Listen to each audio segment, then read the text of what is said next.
Welcome to Competitive Exams Corner. A very good morning to each and everyone. News analysis on 25th of July 2024.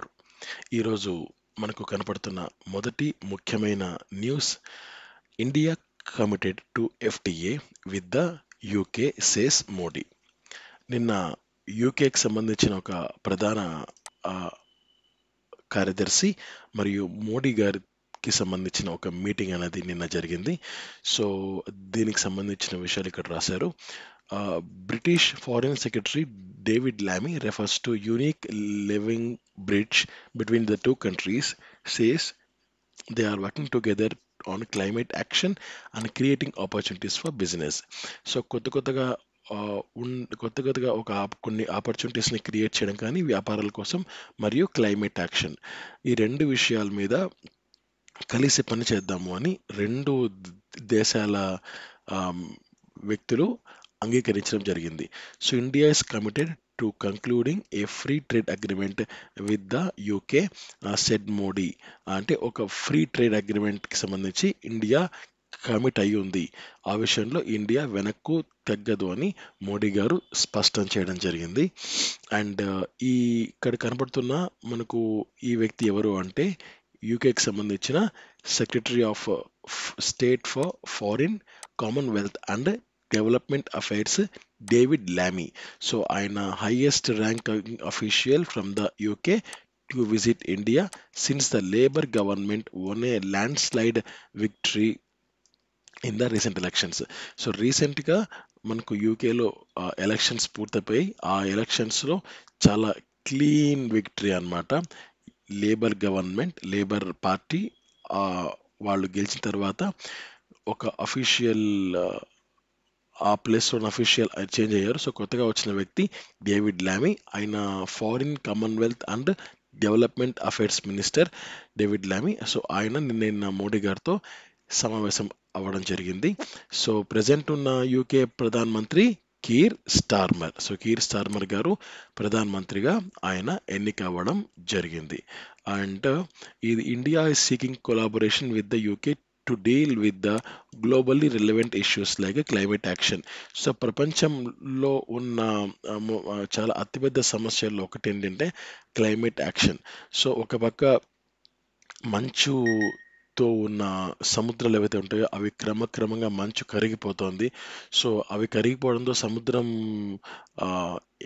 లో ఉన్న water అనేది rise అవుతుంది.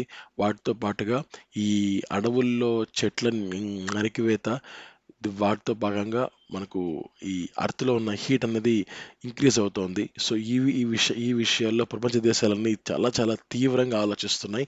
And వీళ్ళ ఇద్దరు అంటే India మరియు యూకే కూడా ఈ విషయం మీదే వాళ్ళ యొక్క సంభాషణ అనేది కొనసాగించడం జరిగింది. అండ్ ఆయన మీటింగ్ అంతా పూర్తయిపోయిన తర్వాత calling India the emerging super power of the 21st century, one of the fastest growing economies with the world's largest population. So ప్రపంచంలోనే అత్యధిక జనాభా గల దేశం 21వ సెంచరీలో చాలా ఒక సూపర్ పవర్గా ఉండబోతోంది, ఫాస్టెస్ట్ గ్రోయింగ్ ఎకానమీ అని చెప్పి ఆయన భారతదేశం గురించి చేసిన వ్యాఖ్యలు అన్నమాట. సో ఇది ఒక ముఖ్యమైన అంశం. తర్వాత welcome the bilateral technology security initiative and the desire to conclude a mutually beneficial FTA. So security పరంగా మరియు ఈ బైలేటరల్ అంటే రెండు దేశాలకు సంబంధించిన వర్డ్ అనమాట. సో రెండు దేశాలు కలిసి ఒక అగ్రిమెంట్ చేసుకున్న లేదా ఒక సంథింగ్ ఏదైనా ఒక మాట మాట్లాడిన దాన్ని బైలేటరల్ అని పిలుస్తారు అనమాట. సో ఇది మనకు ఒక ముఖ్యమైన అంశం అండి. ఫస్ట్ దీనికి సంబంధించిన మరికొన్న ఇంపార్టెంట్ పాయింట్స్ ఇప్పుడు చూద్దాం. UK so capital is London, national language is English, prime minister Keir Starmer. మనకు మ్యాప్ పాయింటింగ్లో యూకే ఇలా ఉంటుంది. సో ఈ ఆరెంజ్ కలర్తో ఉంది యూకే. సో యూకే యొక్క మనకు neighbouring countries Ireland, Belgium, Netherlands, okay Norway, Denmark అవి చాలా లాంగ్గా ఉన్నాయి. సో నేబరింగ్ కంట్రీస్ వచ్చి Ireland, Netherlands and Germany. Okay so it is the flag of UK. So మరొకసారి చెప్తున్నాను, ఇండియా యూకే కలిసి ఒక మీటింగ్ అన్నది కండక్ట్ చేసుకున్నాయి వారి అఫీషియల్స్తో. అది నిన్న జరిగింది. ఈ విషయం మీద ఒక ఫ్రీ ట్రేడ్ అగ్రిమెంట్ విషయం మీద. ఆ ఫ్రీ ట్రేడ్ అగ్రిమెంట్ కూడా ఒకటి క్లైమేట్ యాక్షన్, రెండోది ఆపర్చునిటీస్ ఫర్ బిజినెస్ వ్యాపారానికి సంబంధించిన కొన్ని కొన్ని కొత్త కొత్త ఆపర్చునిటీస్ని క్రియేట్ చేయడమే ఈ యొక్క మీటింగ్ లక్ష్యం అన్నమాట. తర్వాత క్లైమేట్ యాక్షన్ అంటే అది ఎక్స్ట్రీమ్ కోల్డ్ కానీ ఎక్స్ట్రీమ్ హాట్ కానీ వాటిని ఎట్లా హ్యాండిల్ చేయాలి అనే విషయం మీద కూడా రెండు దేశానికి సంబంధించిన మెయిన్ పర్సన్స్ డిస్కస్ చేయడం జరిగింది. Okay, next important news. Economist C T Kurian no more tributes pour in.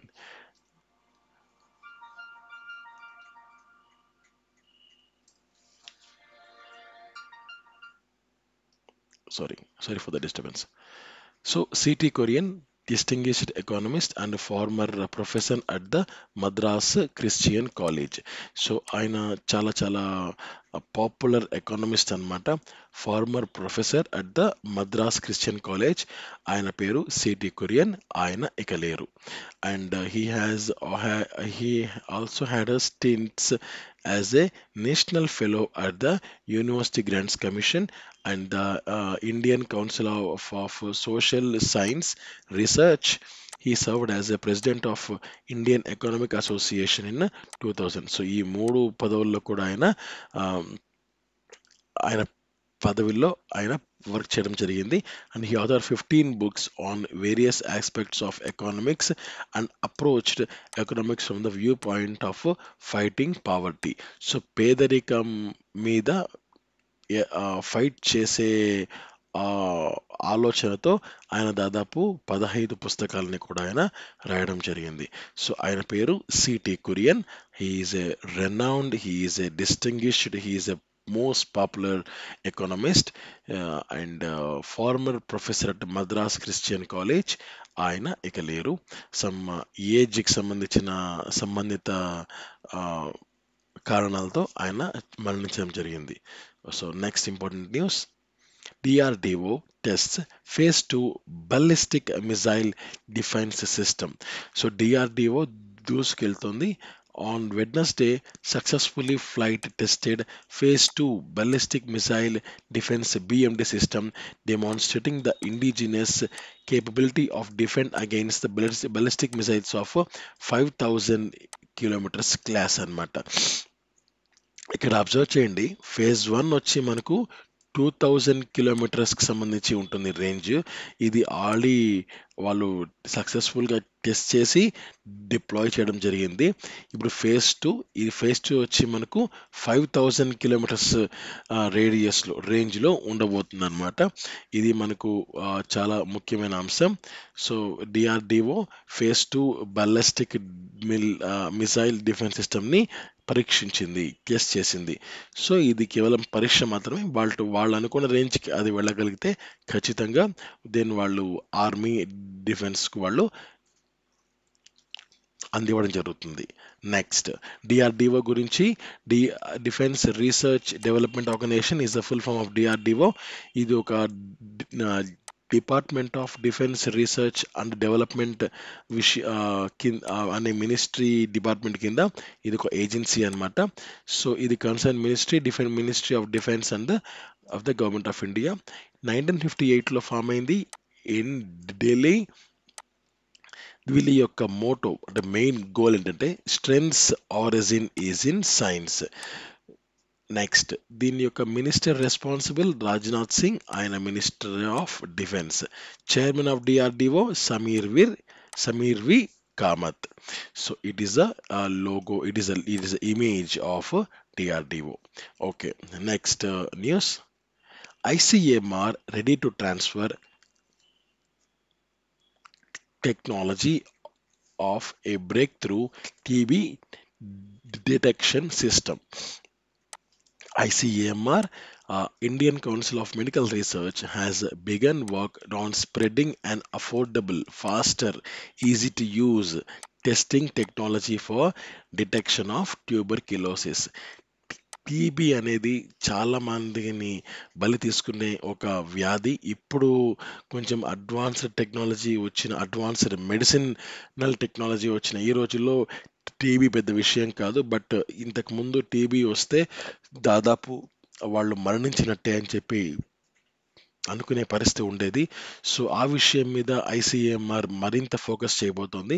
So it is ready to transfer technology of breakthrough TB detection సిస్టమ్ని ఐసీఎంఆర్ అమల్లోకి తీసుకురాబోతుంది. దానికి సంబంధించిన వర్క్ని కూడా స్టార్ట్ చేసింది. ఇది affordable, faster and easy to use testing technology.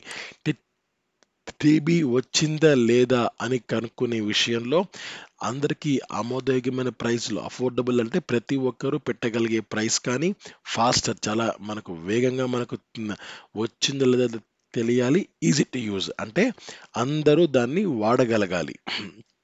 Number one, అందరికీ ప్రైస్ పరంగా అంటే కాస్ట్ పరంగా అందరికీ అనుకూలంగా ఉండాలి.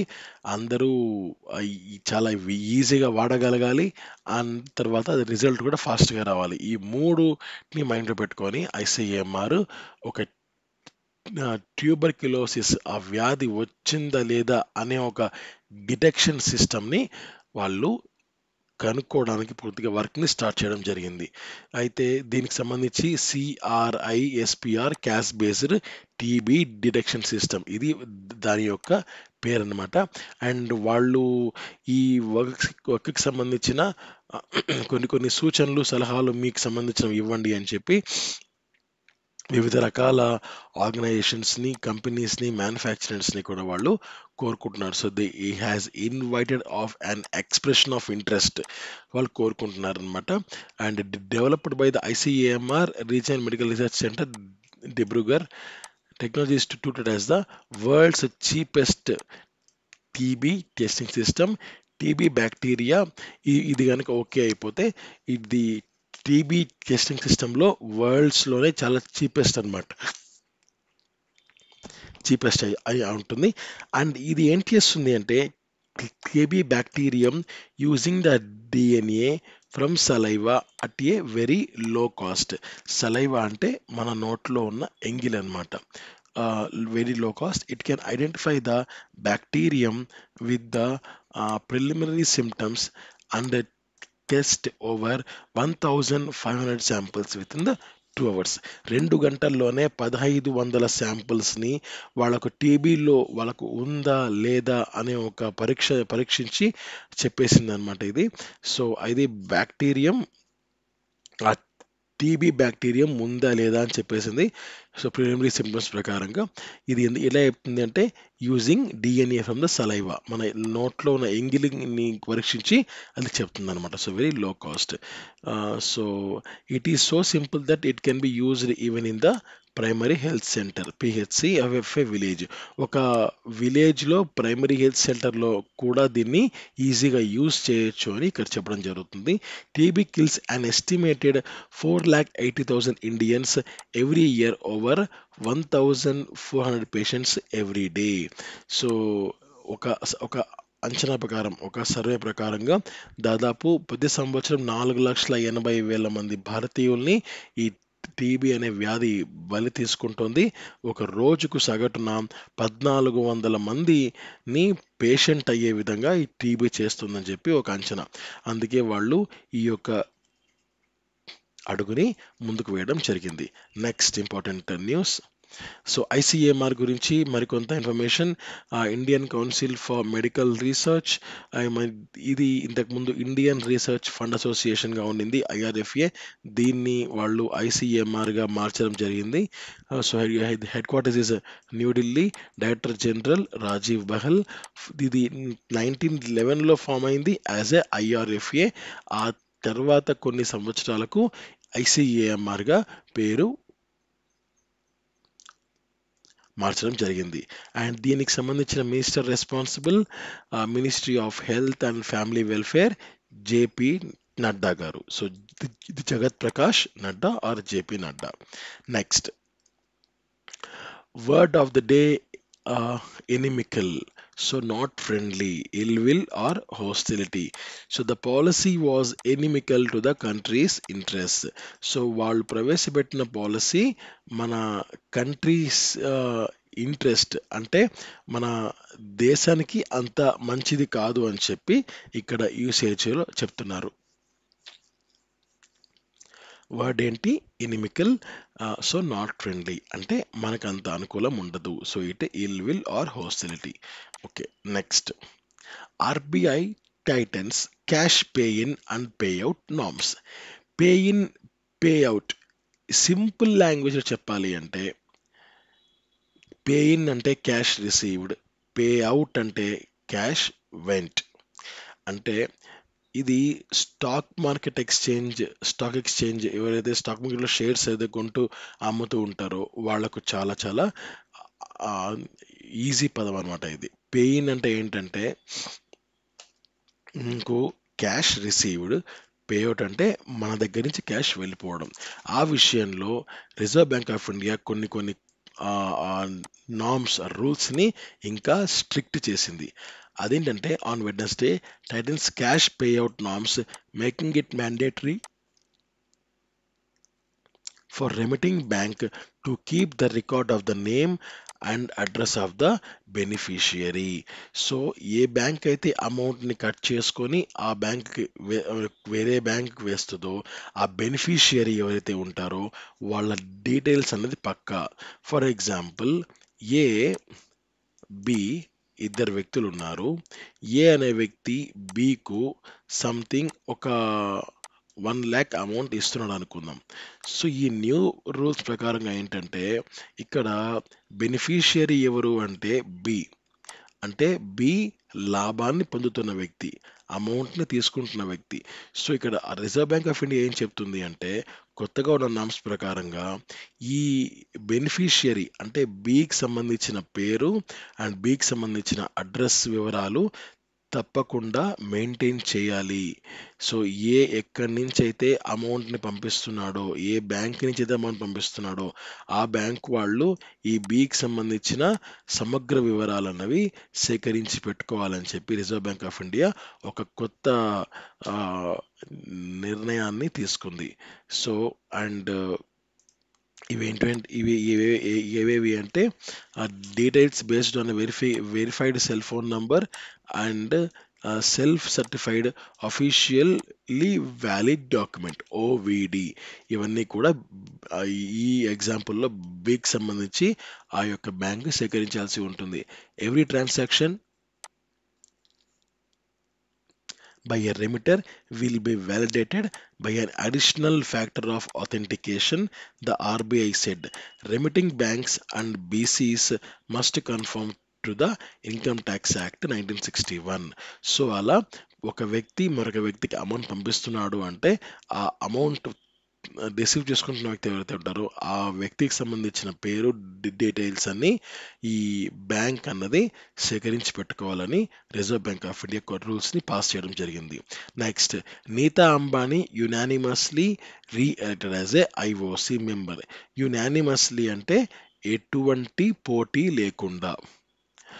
Next, Nita Ambani, so she is a wife of Mukesh Ambani, as everyone know. Nita Ambani was re-elected as a IOC member from India, winning unanimously with a 100% vote at the ongoing 142nd IOC session in the Paris. This re-election is not just a personal milestone but also a recognition of India's growing influence in the global sporting arena. I share this moment of joy and pride with every Indian, said Neeta. So IOC session 142వ IOC సెషన్లో భాగంగా అది ప్యారిస్లో జరిగింది. ఆ సెషన్లో నీతా అంబానీ గారు ఒక IOC member from ఇండియాగా ఆమె మరొకసారి ఎలక్ట్ అయ్యారు. Next, Singapore at rank number 1 and India at rank number 82. So ఇది హ్యాండ్లే పాస్పోర్ట్ ఇండెక్స్ సంబంధించిన ర్యాంక్స్ ఇవి. Decides the world's most powerful passport. So, Henley passport index మనకి ఏమని చూపిస్తుంది? వరల్డ్స్‌లోనే మోస్ట్ పవర్ఫుల్ పాస్‌పోర్ట్ ఏది అని చూపిస్తుంది.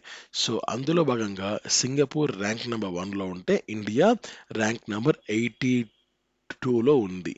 So, Handley passport index recently released A comprehensive list of most powerful passports in the world. Singapore dethroned Japan as the number one, and India moved 2 points up, standing at 82 instead of last year's 84 position. So ఈ passport index ఏంటంటే most powerful passports ప్రపంచంలో ఏమున్నాయో వాటికి సంబంధించిన లిస్ట్‌ని ready చేస్తుంది ఈ యొక్క హ్యాండ్లే passport index. ఇందులో భాగంగా ఇంతకుముందు జపాన్ ర్యాంక్ నంబర్ 1లో ఉండింది. ఇప్పుడు ఆ సింగపూర్ జపాన్‌ని వెనక్కు నెట్టి నంబర్ 1 స్థానాన్ని కైవసం చేసుకుంది. ఇండియా లాస్ట్ ఇయర్ 84థ్ ప్లేస్‌లో ఉంది. ఇప్పుడు 82nd ప్లేస్‌లో ఉంది. అంటే సెకండ్ 2 ర్యాంక్స్ మెరుగుపరుచుకుంది. అండ్ ఇదేంటంటే ఈ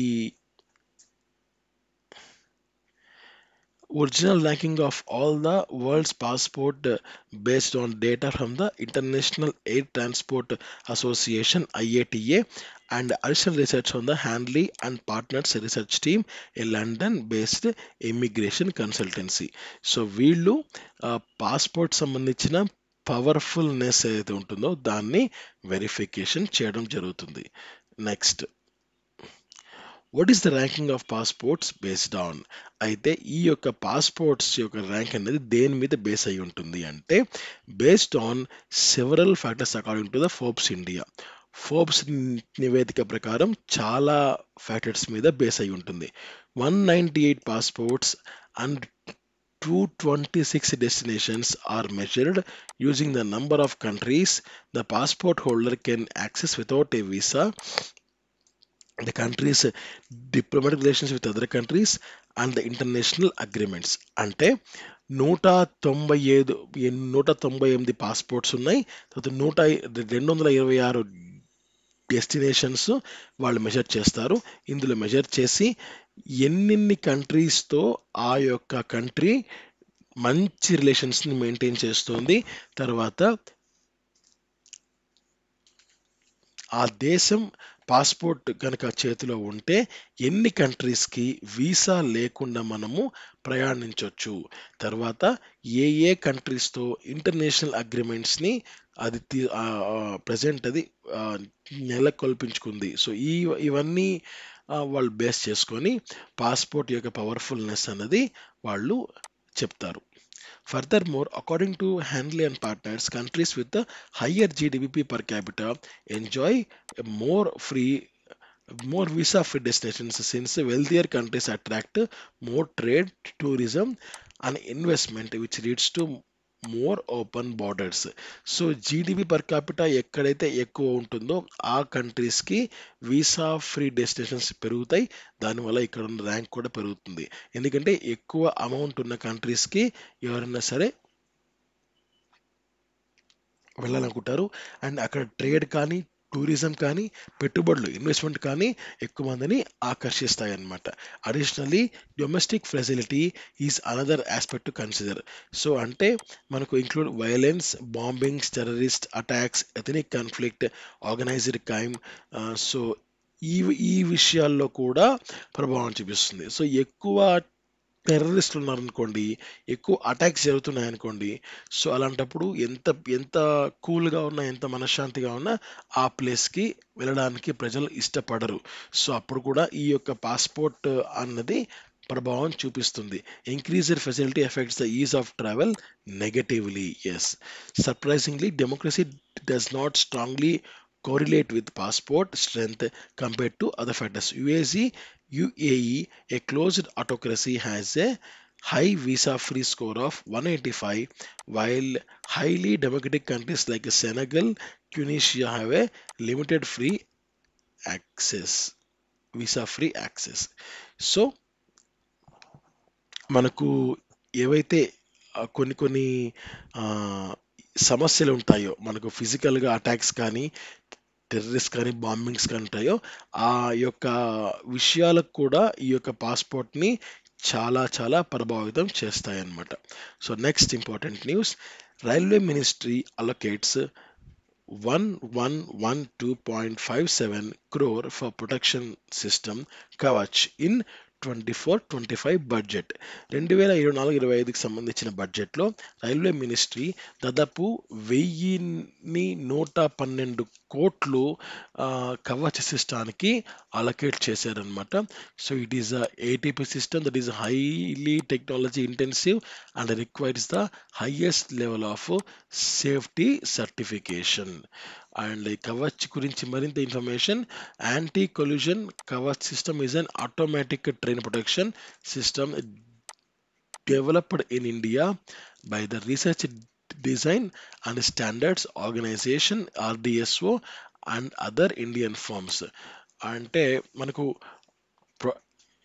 its main function is to control train speed if the driver fails to apply the brakes on time. ఒకవేళ డ్రైవర్ కనుక బ్రేక్స్ని అప్లై చేయలేకపోతే ఆ సమయంలో ఆటోమేటిక్గా ట్రైన్ స్పీడ్ అనేది కంట్రోల్ అయ్యే విధంగా ఒక సిస్టమ్ని భారతీయ రైల్వే రూపొందించడం జరిగింది. ఆ సిస్టమ్ పేరే కవచ్ అన్నమాట. సో ఈ కవచ్ సిస్టమ్కు 1000 కోట్ల పైగానే రైల్వే మినిస్ట్రీ అలొకేట్ చేయడం జరిగింది. So Kavach helps locomotive drivers అంటే train drivers identify danger signals on the tracks and operate trains in the low visibility areas. So చాలా ట్రాక్స్ మీద కానీ అండ్ మీ సిగ్నల్స్ పరంగా కానీ అది క్లారిటీ లేని సమయంలో లోకోమోటివ్ డ్రైవర్స్ అప్రమత్తంగా లేని సమయంలో ఈ కవచ్ సిస్టమ్ అన్నది ప్రాణం పోస్తుంది. This system relies on RFID radio frequency identification tags placed on the tracks and station yards to locate trains and determine their directions. అయితే కొన్ని ట్యాగ్స్ ఉంటాయి, ఆ ట్యాగ్స్ని ట్రాక్స్ మీద ప్లేస్ చేస్తుంటారు. వాటిని బేస్ చేసుకొని కూడా ఈ యొక్క సిస్టమ్ అనేది రన్ అవుతుంది. అంతేకాకుండా ట్రైన్స్ని లొకేట్ చేసి అండ్ దగ్గర ఏమైనా ట్రైన్స్ వస్తున్నాయో అని అబ్జర్వ్ చేసి అప్పుడు కూడా ఈ యొక్క ట్రైన్స్కి బ్రేకులు ఉన్నది ఈ సిస్టమ్ వేయనుంది. So next, this is the last article, angel tax scrapped in budget 2024. Angel tax అన్నది రీసెంట్గా రిలీజ్ చేసిన బడ్జెట్లో పూర్తిగా రద్దు చేయడం జరిగింది. So government abolishes angel tax for all class of investors in startups. So అసలు ఇంతకీ ఏంజల్ ట్యాక్స్ని పూర్తిగా అబాలిష్ చేశారు, పూర్తిగా స్క్రాప్ చేశారు, పూర్తిగా రద్దు చేశారు. ఎందుకు అసలు దానికి సంబంధించిన విషయాలు ఇప్పుడు చూద్దాం. ఏంజల్ ట్యాక్స్ ఫార్మల్లీ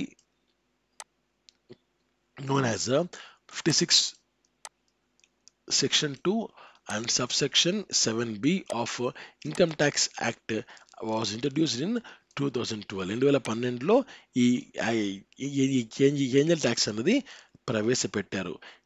ఇది ఏం చేస్తుంది, పెట్టుబడులని టార్గెట్ చేస్తూ made by unlisted companies through the issuance of shares. This tax was imposed on any premium paid by the investors above the fair market value of the shares, classifying it as the income from other sources subject to taxation.